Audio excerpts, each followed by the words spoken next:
अस्सलाम वालेकुम दोस्तों, उम्मीद है आप सब खैरियत से होंगे, ठीक ठाक होंगे। मेरी तरफ से পাকিস্তান বাংলাদেশের কাছে হোয়াইট ওয়াশ হবে। সাকিব মিরাজ একাই 100। লাইভে পাকিস্তানকে অপমান করে একই বলল আফ্রিদি। দর্শক, বিস্তারিত জানতে ভিডিওটি না টেনে সম্পূর্ণ দেখতে থাকুন। প্রথমবারের মতো বাংলাদেশের কাছে টেস্ট হারলো পাকিস্তান, তাও আবার যেন তেন হার নয়, 10 উইকেটের বিশাল ব্যবধানের হার। এমনটা হজম করা পাকিস্তানের জন্য অনেকটাই কষ্টকর।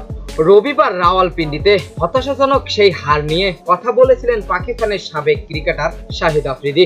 সেই সময় তিনি পাকিস্তানের ক্রিকেট পিসিবি ও অধিনায়ক শাওন মাসুদের বড় ভুল ধরিয়ে দিয়েছেন।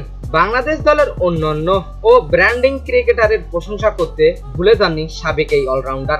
কিন্তু এইবার লাইভে এসে সাকিব ও মিরাজকে নিয়ে মেতে উঠলেন সাবেক এই অধিনায়ক। তিনি বলেন, সাকিব মিরাজ একাই 100। সাকিব ও মিরাজদের সামনে পানি খাবে বাবর আজম ও রিজওয়ানেরা। পাকিস্তানকে আরো ভালো করে খেলা শিখতে হবে। পাকিস্তানের বোলিং লাইন আপ থেকে শুরু করে ব্যাটিং লাইন আপ কোনোটাই ঠিক নেই তাদের, কিন্তু বাংলাদেশের সেই সবগুলো দিক সামলানোর জন্য রয়েছে একজন করে।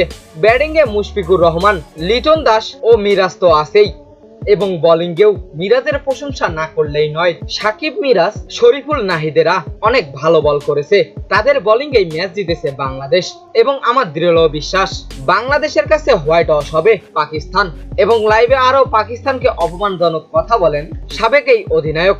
দর্শক, আপনাদের কি মনে হয়, বাংলাদেশ কি পারবে পাকিস্তানকে হোয়াইট ওয়াশ করতে? কি মনে হয় আপনাদের? জানিয়ে দিন এ বিষয়ে আপনাদের গুরুত্বপূর্ণ মতামত আমাদের ভিডিওর কমেন্ট বক্সে। এতক্ষণ আমাদের সঙ্গে থাকার জন্য অসংখ্য ধন্যবাদ।